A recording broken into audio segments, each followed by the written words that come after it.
किसानों के लिए खाद कितना जरूरी होता है, ये बात सभी को पता है। खरीफ सीजन हो या रबी सीजन, उर्वरक खेती के लिए काफी जरूरी है। भारत में खासकर यूरिया और डीएपी की खपत ज्यादा है। भारत वर्तमान में चावल का सबसे बड़ा निर्यातक देश होने के साथ ही चावल का सबसे बड़ा उत्पादक देश भी है। ऐसे में खाद ने चावल के साथ ही अन्य फसलों के उत्पादन में भारत को आगे रहने में अहम भूमिका निभाई है। वर्तमान में उर्वरक को लेकर हालात कुछ चिंताजनक नजर आते हैं। कारण है मिडिल ईस्ट में जारी ईरान और इजराइल के बीच जंग, जिसमें अमेरिका इजराइल का साथ दे रहा है। बता दें कि भारत बड़ी मात्रा में खाड़ी मुल्कों से यूरिया और अन्य उर्वरकों का आयात करता है। इसी बीच केंद्र सरकार ने उर्वरक को लेकर जानकारी देते हुए बताया कि देश भर के किसानों के लिए यूरिया और डीएपी खाद की पर्याप्त आपूर्ति सुनिश्चित की गई है। बता दें कि उर्वरक मंत्रालय के आंकड़े बताते हैं कि देश में 2025-26 के अप्रैल से लेकर जनवरी में यूरिया और डीएपी का कुल आयात 63% तेज रहा और इसका आंकड़ा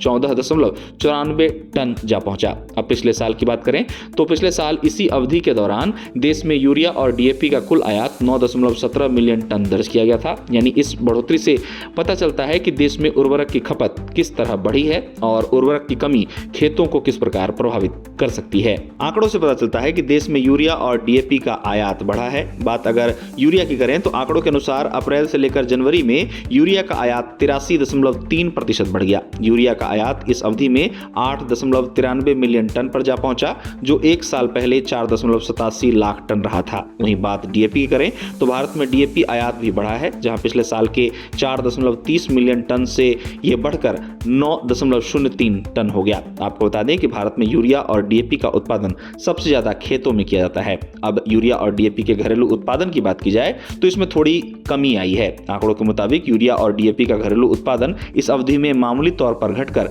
28.49 मिलियन टन हो गया। हालांकि कुल बिक्री में इजाफा हुआ और यह बढ़कर 44.39 मिलियन टन रहा, जो पिछले वर्ष 43.61 मिलियन टन दर्ज किया गया था। एक रिपोर्ट में इस बात को कहा गया है कि 2025 के अप्रैल महीने से लेकर जनवरी 2026 तक नैनो यूरिया और नैनो डीएपी की भी अच्छी बिक्री देखने को मिली, जहां आंकड़ों के मुताबिक अप्रैल से लेकर जनवरी 2025-26 में नैनो यूरिया की बिक्री 1.825 करोड़ बोतल और नैनो डीएपी की बिक्री 1.493 करोड़ बोतल देखी गई। हाल ही में यूरिया की कीमतों को लेकर चर्चा देखने को मिली। अब सवाल यह है कि खाड़ी में मची हलचल का असर क्या यूरिया की कीमतों पर भी देखने को मिलेगा? तो इसको लेकर उर्वरक राज्य मंत्री अनुप्रिया पटेल ने इसी सप्ताह संसद में लिखित उत्तर में कहा कि यूरिया का दाम बढ़ाने का कोई प्रस्ताव नहीं है। बता दें कि यूरिया एक अत्यधिक सब्सिडी वाला खाद है, जिसका अधिकतम खुदरा मूल्य 2018 से 242 रुपए प्रति 45 किलोग्राम बैग पर अपरिवर्तित है। बता दें कि ईरान और इजराइल के बीच युद्ध को शुरू हुए 20 दिन से अधिक का समय बीत चुका है। खाड़ी के तनाव ने कई चीजों की आयात और निर्यात को लेकर सवाल खड़े किए हैं, जिसमें उर्वरक भी शामिल है।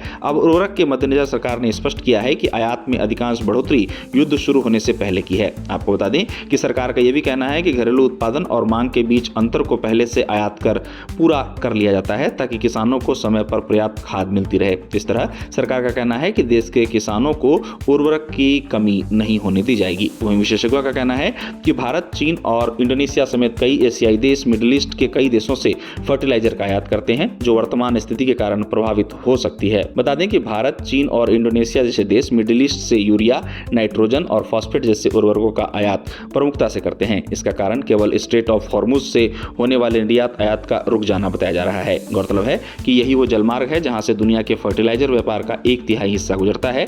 लेकिन इन सब के बीच सरकार ने स्पष्ट रूप से कहा है कि देश के किसानों को उर्वरक की कमी नहीं होने दी जाएगी।